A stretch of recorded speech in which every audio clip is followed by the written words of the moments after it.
Evening students, बच्चों हम कल क्वेश्चन नंबर 14 कर रहे थे और उसका फर्स्ट पार्ट हमने कैलकुलेट किया था कि अगर हमारा ये जो चार्जेस का दो चार्जेस का एक अरेंजमेंट है जिसमें Q1 Q2 चार्जेस थे 2.5 माइक्रोकूलम 1.5 माइक्रोकूलम और इनके बीच का सेपरेशन 30 सेंटीमीटर था, तो सेंटर से 10 सेंटीमीटर डिस्टेंस पर यहाँ पर हमने एक पॉइंट लिया था और इस पॉइंट पर हमें पोटेंशियल कैलकुलेट करना था और फील्ड कैलकुलेट करना था। पोटेंशियल कैलकुलेट करने के लिए मैंने बताया था कि एक तो हमें चार्ज पता होना चाहिए और चार्ज से इस पॉइंट की डिस्टेंस पता होनी चाहिए। अब हमारे पास ये एक राइट एंगल ट्रायंगल है और इसका बेस हमें पता है 15 सेंटीमीटर, परपेंडिकुलर हमें पता है 10 सेंटीमीटर, तो हाइपोटेन्यूज हमने निकाल लिया। 10 स्क्वायर प्लस 15 का स्क्वायर करके हम इस हाइपोटेन्यूज को कैलकुलेट कर लेंगे। अब इस पॉजिटिव चार्ज की वजह से यहाँ पोटेंशियल और इस पॉजिटिव चार्ज की वजह से यहाँ पोटेंशियल कैलकुलेट करेंगे, और क्योंकि पोटेंशियल एक स्केलर क्वांटिटी है तो दोनों का जो भी पोटेंशियल है हम उसको ऐड कर लेंगे। तो ये हमने कल किया था। अब हम बात करते हैं कि यहाँ पर अगर हमें इलेक्ट्रिक फील्ड कैलकुलेट करना है तो हम इलेक्ट्रिक फील्ड कैसे कैलकुलेट करेंगे। देखिए, यहाँ से यहाँ तक का डिस्टेंस हम निकाल चुके हैं। 10 का स्क्वायर 100, 15 का स्क्वायर हो गया 225। तो अगर मैं यहाँ पर AP निकालता हूँ तो AP मीन्स रूट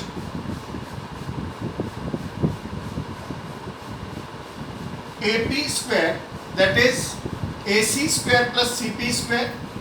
तो AC square plus CP square का अगर मैं रूट ले लेता हूँ तो that will be equivalent to AP। अब AC square means 15 square and CP square means 10 square, that is 225 plus 100, that is 325 root में आ गया है। Okay, it comes approx 18 centimetre.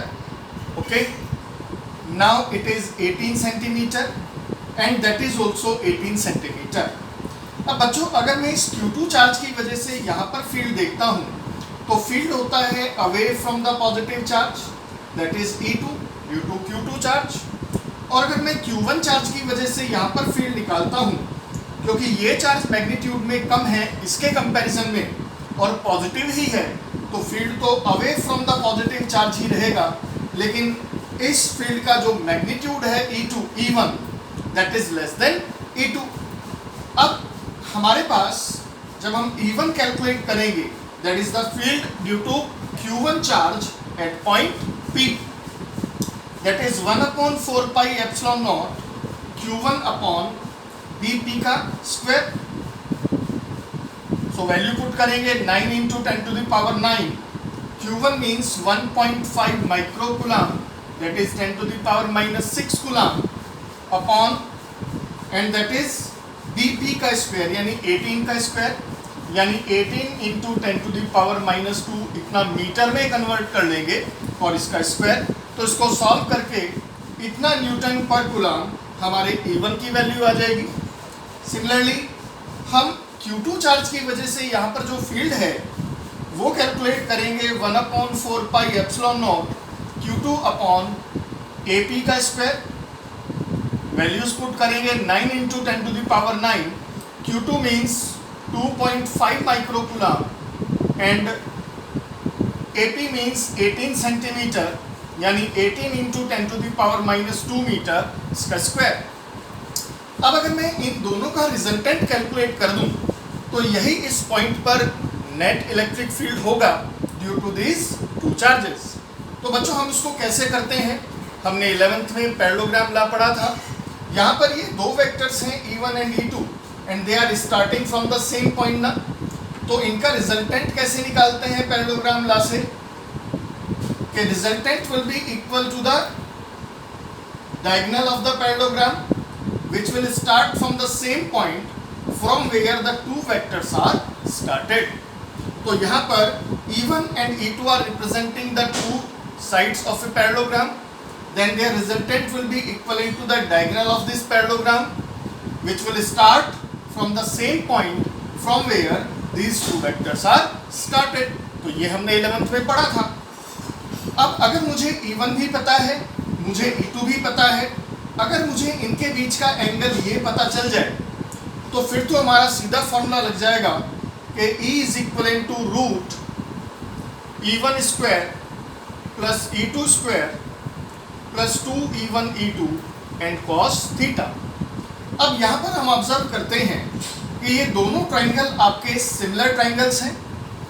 अगर मेरा ये एंगल थीटा है और ये एंगल भी क्या रहेगा थीटा, और ये सामने के एंगल्स दोनों के सेम हैं, तो अगर ये टोटल देखा जाए 2 थीटा तो दैट इज ऑल्सो 2 थीटा। तो हमें इस 2 थीटा की वैल्यू को सबसे पहले कैलकुलेट करना पड़ेगा। तो उसके लिए हम क्या करते हैं, हम इस वाले ट्राइंगल को लेते हैं, कहते हैं इन ट्राइंगल ACP वाले ट्राइंगल की हम बात करते हैं। यहाँ पर अगर मुझे थीटा निकालना है, मैं कहता हूँ cos थीटा, और either you can calculate sin theta, क्योंकि फॉर्मूले में E1 square plus E2 square plus 2E1 E2 और ये एंगल हमने 2 थीटा लिया हुआ है, तो यहाँ पर cos 2 थीटा आ जाएगा। और आपको पता है cos 2 थीटा के दो फॉर्मूले होते हैं, एक तो होता है 2 cos स्क्वायर थीटा माइनस 1 और एक होता है 1 minus sine square theta. Okay, cos 2 theta means 2 cos square theta minus 1 और 1 माइनस 2 साइन स्क्वायर थीटा। तो आप cos थीटा को कैलकुलेट, cos 2 थीटा को कैलकुलेट कर सकते हैं cos थीटा की वैल्यू निकाल कर भी और sin थीटा की वैल्यू निकाल कर भी। अगर मैं यहाँ पर cos थीटा कैलकुलेट करता हूँ तो cos थीटा मीन्स ये एक राइट एंगल ट्रायंगल है, बेस अपॉन हाइपोटेन्यूज मीन्स 10/18। हम इसको सॉल्व करते हैं तो दैट इज 5/9, ये cos थीटा की वैल्यू आ जाएगी। और अगर मैं यहाँ पर cos 2 थीटा निकालता हूँ तो ये हो जाएगा 2 cos square theta minus 1, 2 cos square theta means 5/9 का whole square and minus 1, 2 into 25/81 minus 1, 50/81 minus 1, so that will be minus 31/81। ये आपके cos 2 थीटा की वैल्यू आ जाएगी। अब आप इस cos 2 थीटा की वैल्यू को यहाँ पुट करेंगे, E1 E2 की वैल्यूज को यहाँ से यहाँ पुट करेंगे and you will get the resultant electric field. अगर आपसे इसकी डायरेक्शन भी पूछी जाती है बच्चों, तो डायरेक्शन का मतलब आप किसी भी पर्टिकुलर फील्ड या आप E1 से रिजल्टेंट की डायरेक्शन E की डायरेक्शन बता सकते हैं या E2 से E की डायरेक्शन बता सकते हैं। और आपने फॉर्मूला पढ़ा था tan अल्फा, अगर मैं इस एंगल को अल्फा ले लेता हूँ तो tan alpha equal to B sin theta upon A plus B cos theta, यानी tan अल्फा अगर मैं इसे अल्फा ले लेता हूँ तो that is E2 sin 2 theta upon E1 plus E2 cos 2 theta. उस फॉर्मूले को यूज करके हम इस इलेक्ट्रिक फील्ड की डायरेक्शन को भी कैलकुलेट कर सकते हैं अगर हमसे पूछा जाता है तो। ओके बच्चों, अब हम क्वेश्चन नंबर 21 करते हैं। क्वेश्चन नंबर 21 में गिवन है 2 charges minus Q and plus Q R located at 0 0 minus A and 0 0 plus A respectively. तो यहाँ पर ये हमारा एक्स एक्सिस इधर नेगेटिव एक्स एक्सिस होगा, इधर y है तो नीचे नेगेटिव y होगा, ये z है तो इधर नेगेटिव z होगा।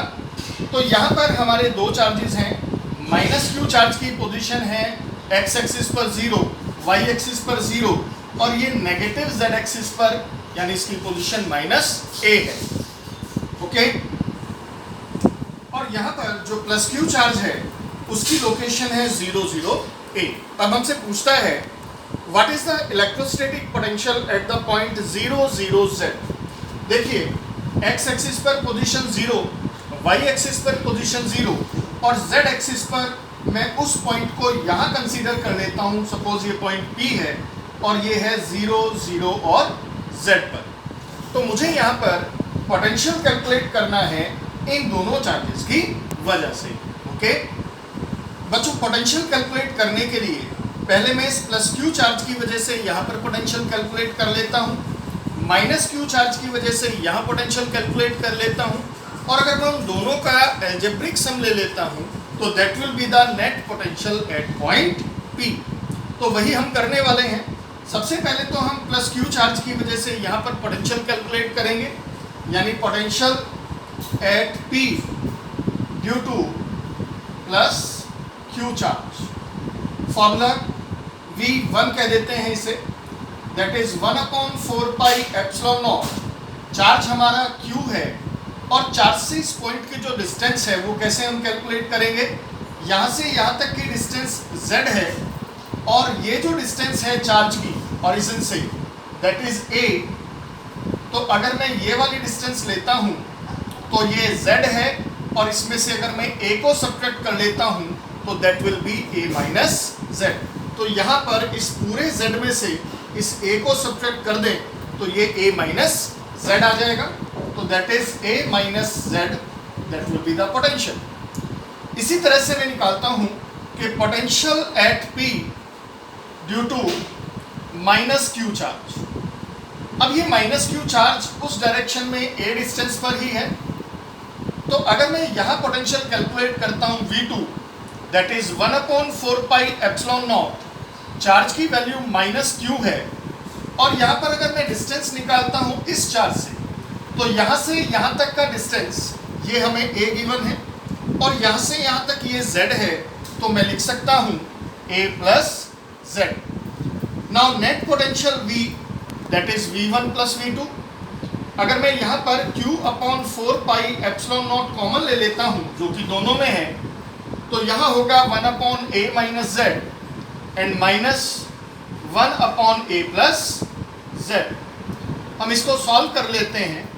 Q/4 pi epsilon not LCM होगा A square minus Z square, ऊपर यहाँ आएगा A plus Z minus A minus Z। आगे सॉल्व करते हैं तो Q/4 pi epsilon not A plus Z, bracket को ओपन कर दें, minus A plus Z upon A square minus Z square. Now that is Q/4 pi epsilon not, A से A cut हो जाता है, Z into Z that is 2Z upon A square minus Z square. तो that will be the net potential. Okay बच्चों, इसी में ये आगे पूछता है कि calculate the potential at x, y, 0। हमने 0, 0, Z पर पोटेंशियल कैलकुलेट कर लिया है और वो ये आ गया है।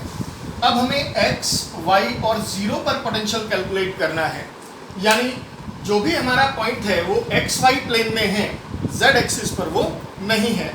तो अगर मैं यहाँ ऑब्जर्व करता हूँ तो माइनस क्यू और प्लस क्यू यानी एक जो डाइपोल हमारा हमें दिख रहा है ये कौन से एक्सिस पर है, z एक्सिस पर है। तो मान लीजिए z एक्सिस ये है, तो अगर मेरा डाइपोल z एक्सिस पर है तो xy प्लेन यानी ये जो xy प्लेन है ये z एक्सिस के नॉर्मल होगा, और अगर ये z एक्सिस के नॉर्मल है तो ये कौन सा एक्सिस होगा, that is the equatorial axis of this dipole. और आपको पता है कि इस डाइपोल के इक्वेटोरियल एक्सिस पर अगर मैं कहीं भी पॉइंट लेता हूँ तो नेट पोटेंशियल हमेशा क्या होता है, 0 होता है। तो इसलिए xy 0 पर आप सिंपली कहेंगे it lies on the equatorial axis, that's why the potential will be 0। Okay बच्चों, इसका सेकंड पार्ट है obtain the dependence of potential on the distance r। Potential r पर कैसे डिपेंड करता है हमें वो बताना है। Of A point from the origin when r/a is very very greater than 1। तो यहाँ पर इसने कंडीशन दी है r/a is very very greater than 1, that means r is very very greater than a। और अगर r a से बहुत ज़्यादा है, a डाइपोल की लेंथ 12 का हाफ हमने यहाँ दिखाया है, और अगर जो पॉइंट हम ले रहे हैं इस डाइपोल के एक्सिस पर, चाहे मैं इधर ले लेता हूँ या इधर ले लेता हूँ, अगर मैं इधर की साइड लेता हूँ नेगेटिव चार्ज की साइड तो हमारा नेट पोटेंशियल नेगेटिव होगा, हमने बताया था। और अगर मैं पॉजिटिव चार्ज की साइड इधर लेता हूँ तो हमारा नेट पोटेंशियल पॉजिटिव होगा। तो यहाँ पर अगर मैं पोटेंशियल का फॉर्मूला लिखता था ड्यू टू डाइपोल, तो अगर मैं इधर पॉइंट लेता हूँ तो ये नेगेटिव और इधर पॉइंट लेता हूँ तो पॉजिटिव, तो माइनस प्लस दोनों हो सकता है। फॉर्मूला है 1/4 पाई epsilon not P upon r square minus L square, और L की जगह हम यहाँ क्या ले रहे हैं, A, तो r square minus A square. अब हियर इसने बोल दिया है R upon A is very very greater than 1, यानी R is very very greater than A, तो R is very very greater than A या R upon A is very very greater than 1, तो इसका मतलब डाइपोल शॉर्ट है, यानी वो जो पॉइंट हमने P लिया है वो डाइपोल की लेंथ के कंपैरिजन में बहुत ज़्यादा डिस्टेंस पर है। तो उस कंडीशन में हम इस a स्क्वायर को नेग्लिजिबल मान के छोड़ देंगे, तो पोटेंशियल का फॉर्मूला रह जाएगा minus plus 1/4πε0 P upon R square. Okay, so हमें पता चल गया है कि dependence of potential on R a V is proportional to 1/R square. अब हम बच्चों पार्ट सी की बात करते हैं। क्वेश्चन है how much work is done in moving a small test charge from the point 500, यानी यहाँ पर पॉइंट हम ले लेते हैं A जो 500 पर है, x एक्सिस पर इसकी लोकेशन 5 है और y और z एक्सिस पर इसकी लोकेशन 0 है, टू -700, यानी यहाँ पर ये पॉइंट B है, नेगेटिव x एक्सिस पर इसकी लोकेशन 7 है और y z एक्सिस पर इस पॉइंट की लोकेशन नहीं है। चलिए अलोंग द x एक्सिस के अलोंग है, तो हमें टेस्ट चार्ज को मूव कराना है इस पॉइंट से इस पॉइंट तक, तो वर्क डन हमें कितना करना पड़ेगा, तो वर्क डन होता है W = Q0 into delta V। अब मैं चार्ज को A से B तक लेकर जाता हूँ, तो पोटेंशियल डिफरेंस होगा VB माइनस VA। अब बच्चों यहाँ पर आपको ऑब्जर्व करना है कि हमारा डाइपोल जो यहाँ पर है -Q और +Q चार्ज, ये Z एक्सिस के अलोंग है, तो अगर मैं X एक्सिस पर कहीं भी पॉइंट लेता हूँ तो ये इसके इक्वेटोरियल एक्सिस पर होगा, और इक्वेटोरियल एक्सिस पर पोटेंशियल क्या होता है, 0। हम पढ़ चुके हैं डाइपोल के इक्वेटोरियल एक्सिस पर पोटेंशियल 0 होता है। जैसे अगर मैं ये मान लेता हूँ कि ये डाइपोल है और ये Z एक्सिस की डायरेक्शन में है, और ये मैं X एक्सिस की डायरेक्शन में 2 पॉइंट लेता हूँ, तो डाइपोल के इधर वाले चार्ज की वजह से इधर वाले चार्ज की वजह से किसी भी पॉइंट पर पोटेंशियल 0 रहने वाला है। ऐसे ही अगर मैं यहाँ पर लेता हूँ तो ये पॉइंट आपका X एक्सिस पर है और डाइपोल Z एक्सिस पर है, तो डाइपोल के ये परपेंडिकुलर एक्सिस है, तो इस पॉइंट पर भी इन दोनों चार्जेस की वजह से पोटेंशियल क्या होगा, 0, क्योंकि ये पॉइंट भी डाइपोल के इक्वेटोरियल एक्सिस पर होगा, तो VB इज ऑल्सो 0। तो अगर मैं यहाँ रखता हूँ तो VB माइनस VA ये 0 रहेगा, तो वर्क डन क्या हो जाएगा, 0। अब ये पूछता है कि इसी में नेक्स्ट आगे पूछता है does the answer change if the path of the test charge change between the same point the path of the test charge between the same points is not along the x axis। अगर जो path है charge के move करने का, अगर वो x axis के along ही नहीं जाता है, इधर उधर से कहीं से यहाँ पहुँचता है ऐसे, तो क्या ये जो वर्क डन होगा इसमें कोई चेंज आएगा। तो बच्चों आपको ध्यान रखना है, हमने 11th में पढ़ा था gravitational force, electrostatic force, they are conservative in nature. Electric field भी कैसा होगा, ग्रेविटेशनल फील्ड भी कैसा होगा, कंजर्वेटिव होता है नेचर में। मैं एक्सप्लेन भी करूंगा इससे नेक्स्ट आर्टिकल में ही, उसको डिराइव भी करूंगा और ये प्रूव भी करके दिखाऊंगा कि होता है। और हेलो बच्चों, इलेक्ट्रिक फील्ड कंजर्वेटिव है और इलेक्ट्रिक फील्ड कंजर्वेटिव है, तो जो वर्क डन हमें करना पड़ता है to move the charge from one point to another point, that is independent of path, it depends only on the initial and the final positions. ये हमने प्रॉपर्टी में भी पढ़ा था कंजर्वेटिव फोर्सेस की। तो फील्ड भी कंजर्वेटिव है, तो यहाँ पर भी यही पर्टिकुलर आपका जो कॉन्सेप्ट है वो एज इट इज रहेगा। ठीक है बच्चों, अब हम एक इम्पॉर्टेंट रिलेशन को स्टडी करने वाले हैं, और ये रिलेशन है relation between electric potential and electric field. तो बच्चों हमारा करने का तरीका सेम रहता है।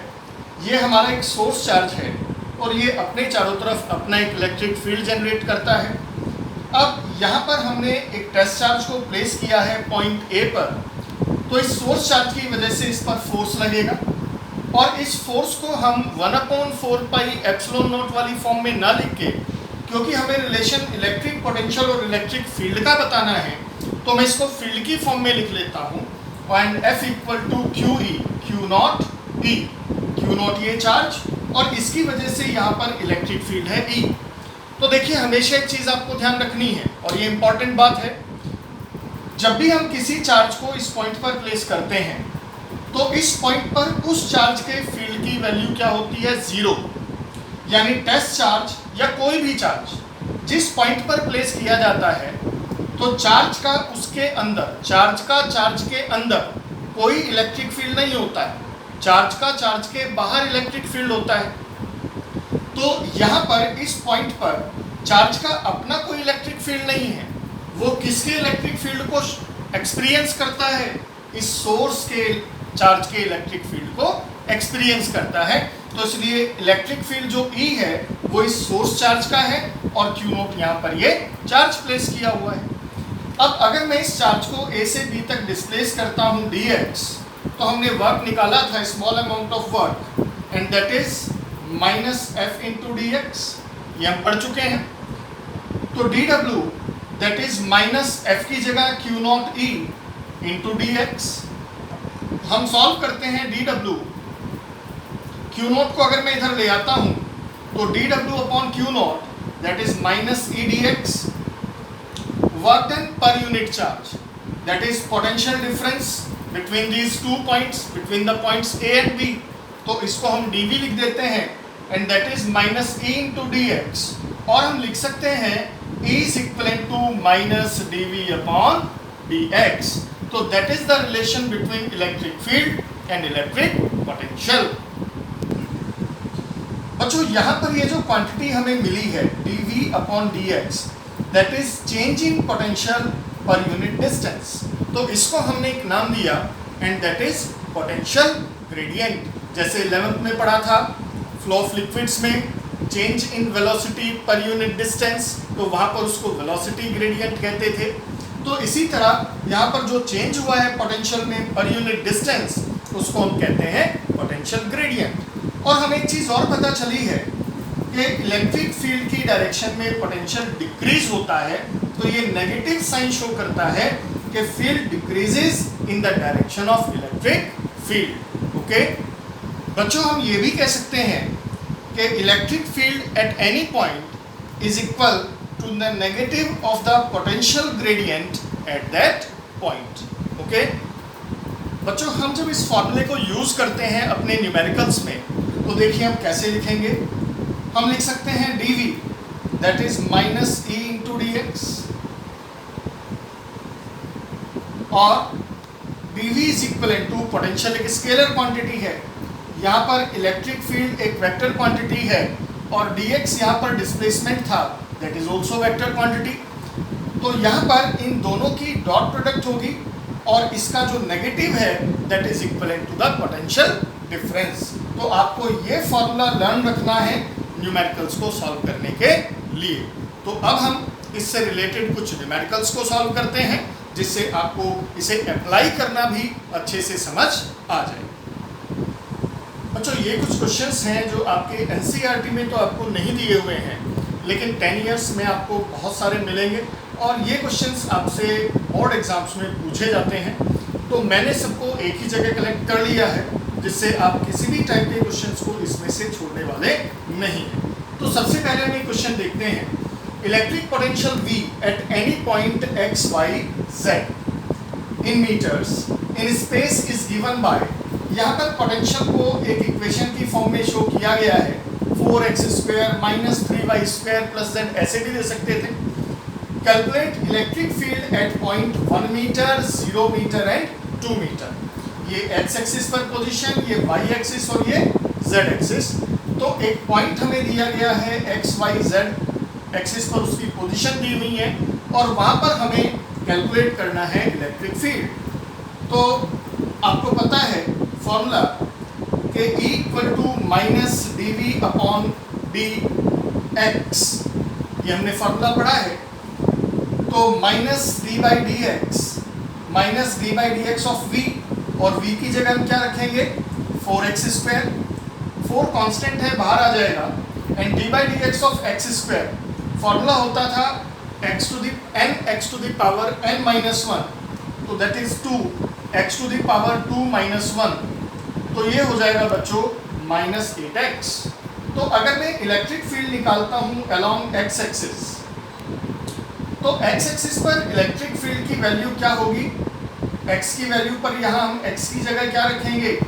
1 मीटर, तो minus 8 into 1 that is minus 8 Newton per coulomb. Okay, तो मैं यहाँ इसको Ex से ही रिप्रेजेंट कर देता हूँ, यानी मैंने x एक्सिस पर फील्ड निकालने के लिए पोटेंशियल को x के रेस्पेक्ट में डिफरेंशिएट करा है।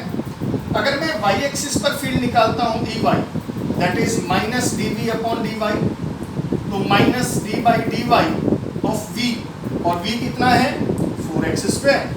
तो यहाँ पर आपको डिफरेंशिएट y के रेस्पेक्ट में करना है, जबकि यहाँ y की कोई टर्म है ही नहीं, 4x स्क्वायर है और वो एक कांस्टेंट है, और कांस्टेंट का डिफरेंशिएशन क्या होता है? 0, तो ये 0 आ जाएगा। इसी तरह अगर मैं z एक्सिस पर निकालता हूँ तो माइनस dv अपॉन dz, तो minus d by dz of v, v means 4x square. तो क्योंकि यहाँ पर भी z नहीं है तो 4x स्क्वायर एक कांस्टेंट है और कांस्टेंट का डिफरेंशिएशन 0, तो यहाँ पर भी फील्ड क्या होगा? 0 होगा।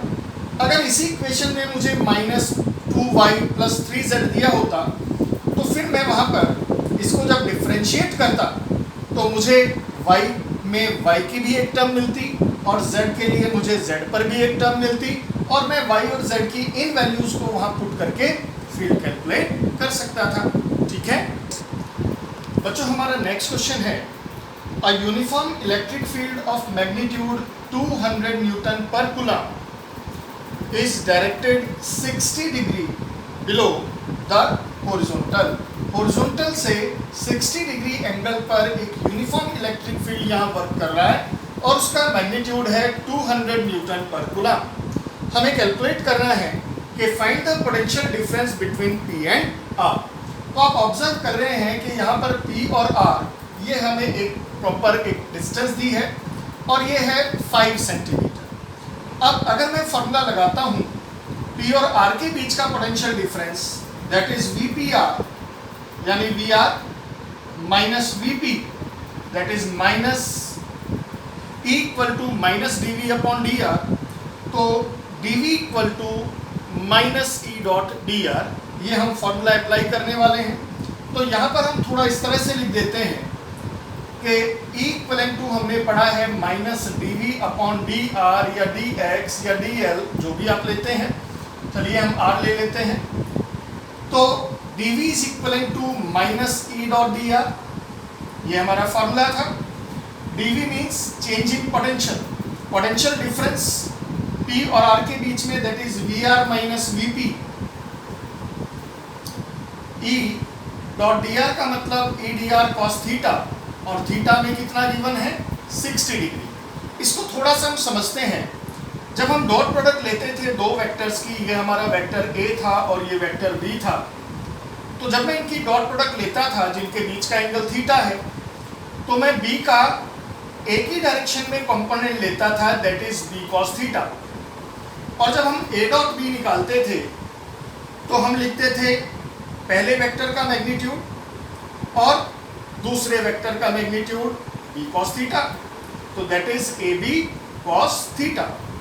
तो यहाँ पर भी हमने यही कंडीशन, यही फॉर्मूला फॉलो किया है। ये हमारा इलेक्ट्रिक फील्ड है, ये हमारा डिस्प्लेसमेंट की डायरेक्शन होगी, यानी हमें किसी चार्ज को यहाँ से यहाँ तक ले जाना है, तो पोटेंशियल डिफरेंस यहाँ देखना है इन पॉइंट्स के बीच में। तो इलेक्ट्रिक फील्ड का इस डायरेक्शन में अगर मैं कंपोनेंट निकालता हूँ तो दैट इज E cos 60 ना, and that is dr, that is the displacement. तो डिस्प्लेसमेंट P से Q तक इस डायरेक्शन में है और dr E cos थीटा भी इसी डायरेक्शन में है।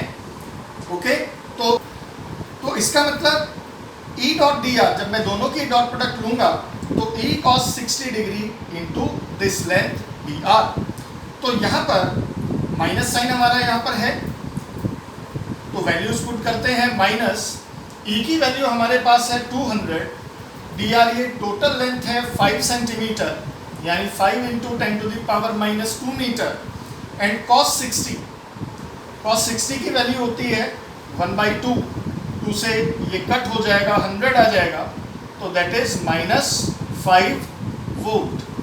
ये रिप्रेजेंट कर रहा है कि जब आप P से Q R पर चार्ज को ले जा रहे हैं, यानी फील्ड की डायरेक्शन में आप चार्ज को जब मूव करा रहे हैं, तो P फील्ड की इस डायरेक्शन में पोटेंशियल लगातार डिक्रीज होता जा रहा है, यानी P पर पोटेंशियल ज़्यादा था और R पर पोटेंशियल कम हो गया है, तो इसलिए VR माइनस VP आपका कैसा आ रहा है, नेगेटिव आ रहा है।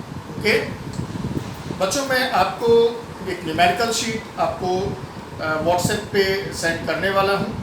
आप उन न्यूमेरिकल्स को ट्राई करने की कोशिश करेंगे और कल हम उन न्यूमेरिकल्स को डिस्कस करेंगे, और जिससे आपके बोर्ड एग्जाम में कोई भी आने वाला न्यूमेरिकल जो इस फॉर्मूले से रिलेटेड है वो आपका ना रहे। ठीक है, टिल देन बाय।